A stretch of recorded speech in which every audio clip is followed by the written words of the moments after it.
It is said that the greatest country on earth is... No one? I know many of you thought Norway, but we'll start again. The greatest country on earth, it is said, is the Earth. And here we are, entering a new geological age, crossing the planet's boundaries, destroying its capacity to support life. Our next speaker is Sandrine Dixson Decléve. She is the co-president of the Club of Rome, the prestigious think tank devoted to global issues. 50 years ago, that is half a century ago, the Club of Rome came out with a prophetic report called Limits to Growth. Many of you would have read that.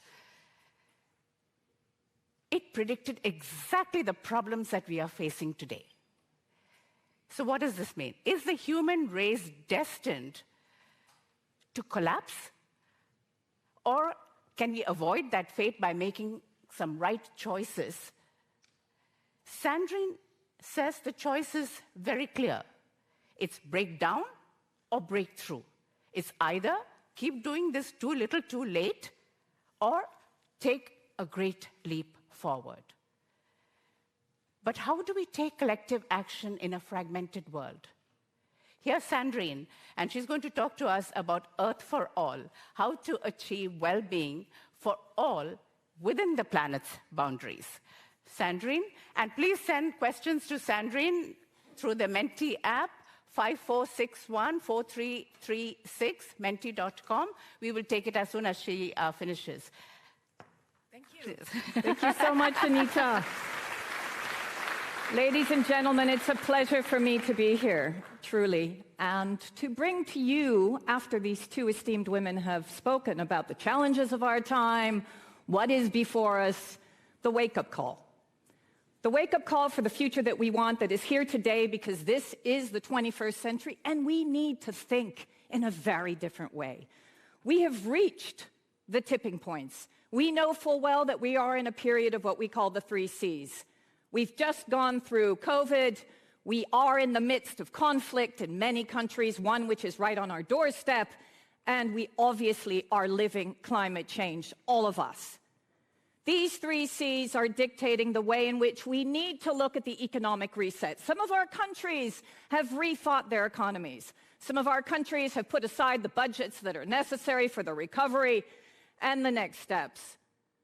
But we also know that we've just lived the greatest value disruption, both through the Ukrainian invasion and COVID, that we've ever seen. We are as vulnerable as the most vulnerable link. And we also have created the greatest energy poverty that Europe has ever seen. In a country here in Norway, where you know that you have the greatest resources before you, we have to talk honestly around stranded assets, and whether we continue to invest in oil and gas, or we take the leap of faith that is necessary to reduce our emissions and move towards renewables. It is time now to think through these very grave decisions. And yes, it is difficult, because on top of that, we have multilateralism on the test bench, which the minister has just talked to us about, the relationship between China and the United States, the way in which we actually thought we were moving together again through climate change discussions, and now we're moving apart again because of the Ukrainian invasion. And what does that do to the rest of the world in the way in which we engage with those countries in the South, and the responsibility that Europe has to think through its post-colonial relationship? Not to mention the relationship that we have with the Middle East and the petrostates. We also need to think through, what are people telling us? People who are fed up, whether it be the youth in terms of climate change and the climate activism, whether it be Black Lives Matter, whether it be the calls for more diversity, whether it be the calls for a very different world at a time when many people are suffering, even if we ourselves think that we are not. Because again, people, we are as vulnerable as the most vulnerable link. There is a paradigm change in European politics, but as we come up to the European elections, we need to think hard about what we want. And it is true that we cannot go towards protectionism, as the minister has indicated, nor can we move towards populism, because democracy is sacred. and we know what happens when we lose democracy. And that's what this festival is all about, and that's what we need to talk about. WEF talks about it, the World Economic Forum. It talks about the greatest risks. And what does it show us? It shows us that the greatest risks are not necessarily business risks that you would automatically think about. It is social tipping points combined with environmental tipping points. Those are the greatest risks to our economy, and we must think through them. These big dots that you see here on this graph are the ones that show state collapse, the ones that show the erosion of social cohesion. And it is those tipping points that are our greatest demise.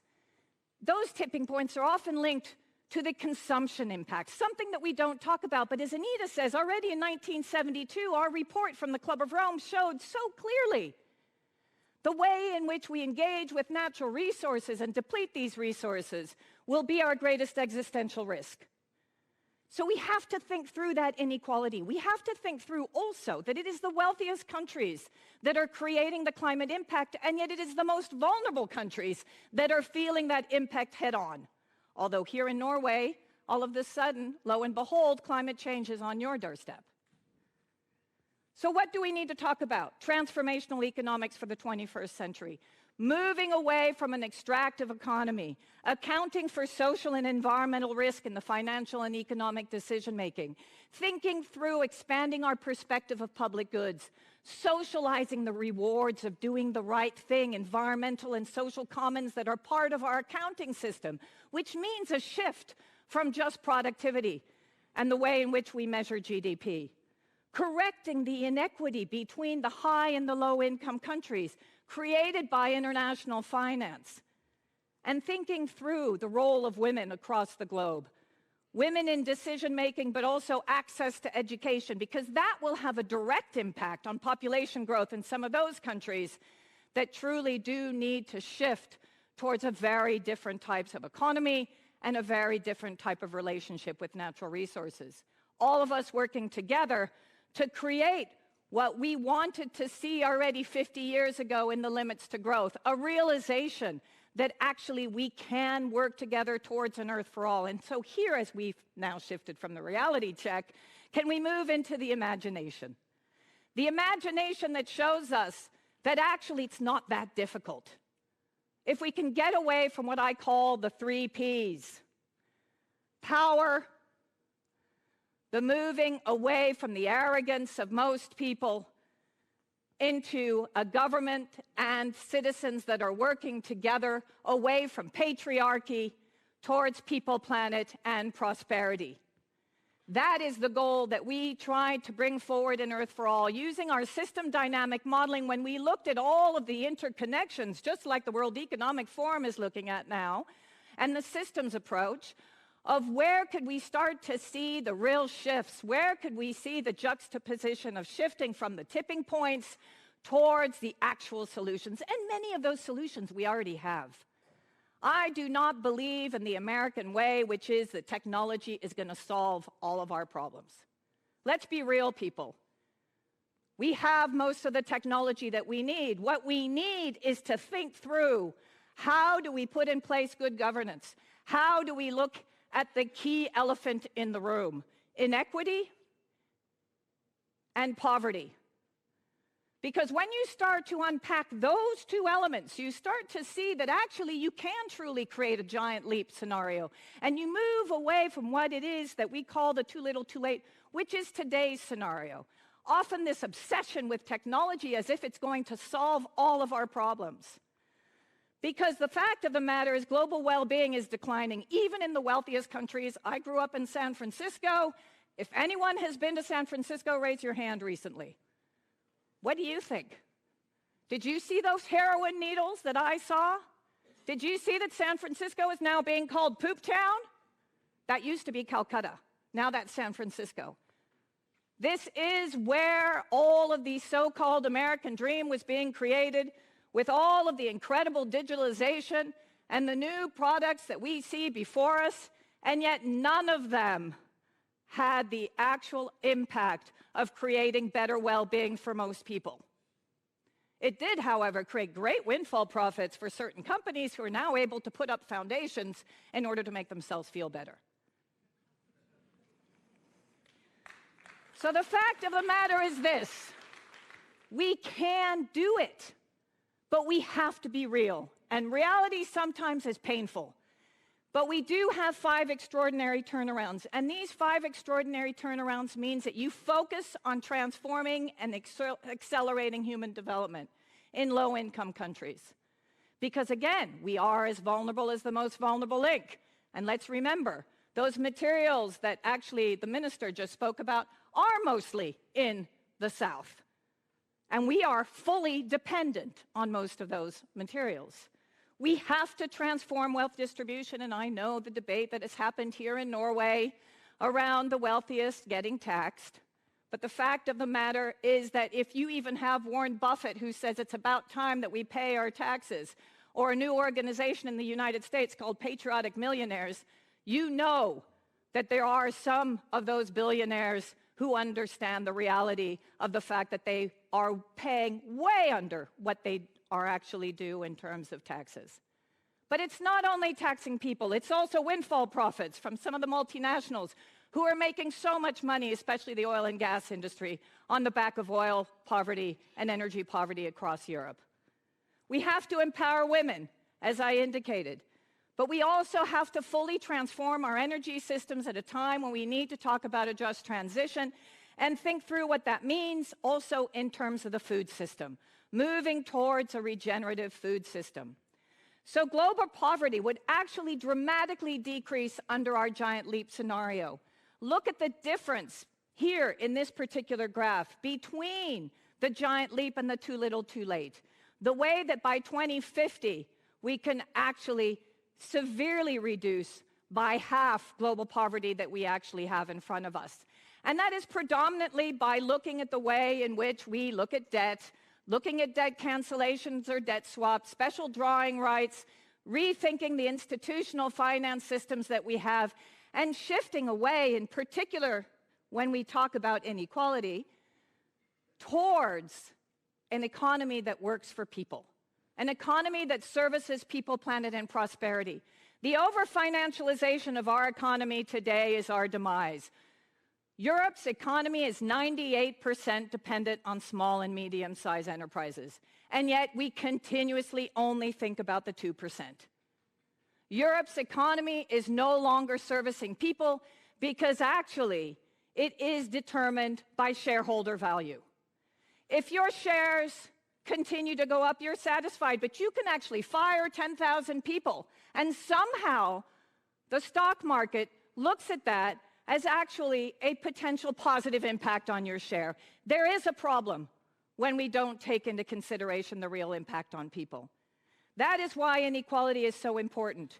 That is why we need to think through those social tipping points, because inequality reduces trust. And as the minister said, trust between countries, trust between people is fundamental. Trust in the government is so important.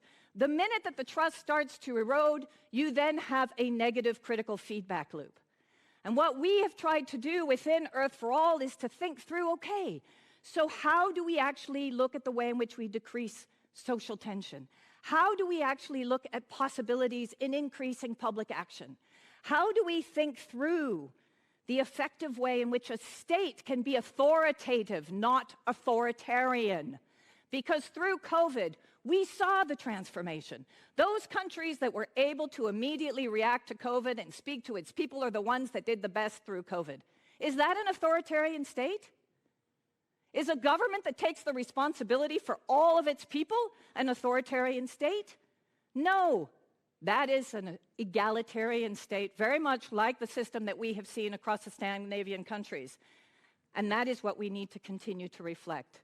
So we need to redraw the game board, and I'm almost finished, Anita. We need to set up citizen funds to distribute the wealth of global commons equally. And that is a system that has been thought through here in Norway and is fundamental.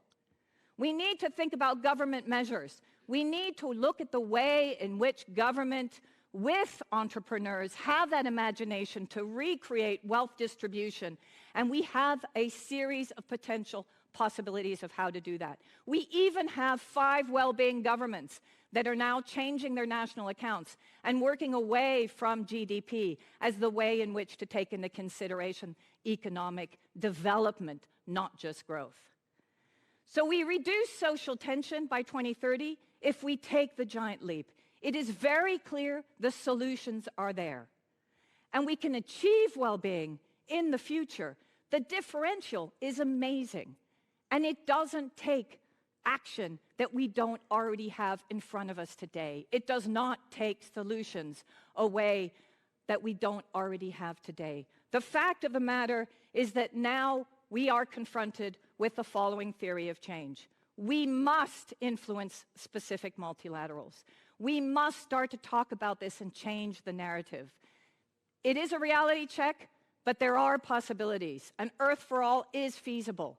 We have to deliver national campaigns together. Work on citizen assemblies and have these festivals to talk about what is possible and to think through together, through a global conversation, that we can actually save this planet that we call home.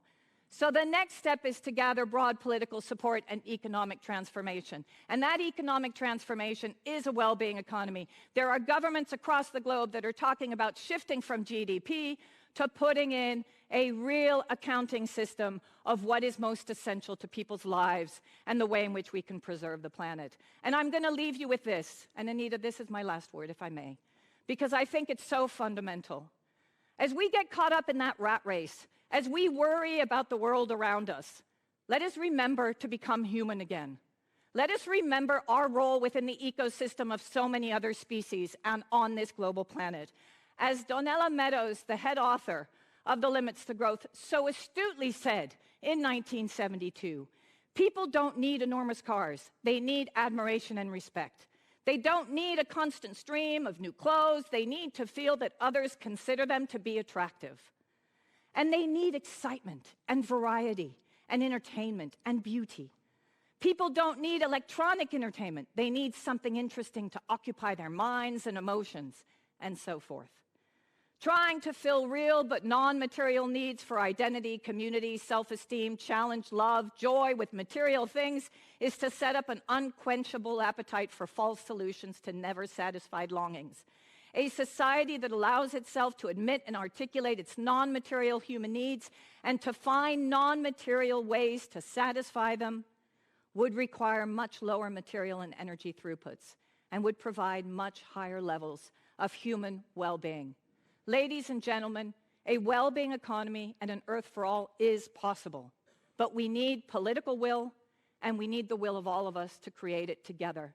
That takes both imagination and real guts to move forward and create the types of economies and political systems that we deserve, we as citizens. Thank you.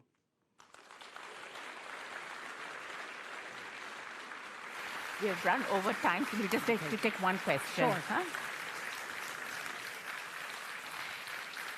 Sandrine, you should run for office. So do we have any questions? Can we take one question? Eric, can we take? Many Europeans feel they are marginalized, much more now than 30 years ago. How do we get them on board? Very good question. And that's exactly what this well-being campaign is all about, because actually we need to talk about the fact that people feel marginalized and disenfranchised. We had in Europe just 3 months ago in Brussels the largest Beyond Growth conference ever. The rooms were full. I've never seen so many people, all with new economists and politicians who are thinking together across all parties as to how we can create a Europe, a grand Marshall Plan that shows that citizens can thrive, not just survive. But we need to be concrete. Maybe 2 very key statistics that we need to think about. 1, BP created the carbon accounting calculator in order to make citizens feel the responsibility of carbon accounting. Okay? let's be very clear. The responsibility of emissions right now is down to the fossil energy industry. We, as citizens, need to do what we can, but we have to call out those that are polluting the most and stop just thinking that actually we are going to get away with climate change without actually being very clear. That means we do need to reduce our dependency, but it means we need to call them out. Number two, CEO wages have increased by 1,000% since 1970. 1,000%. We also have to call that out and start to discuss the possibility of real wealth distribution. Thank you. Thank you so much. Thank you very, very much, Sandrine. Thank you. Thank you.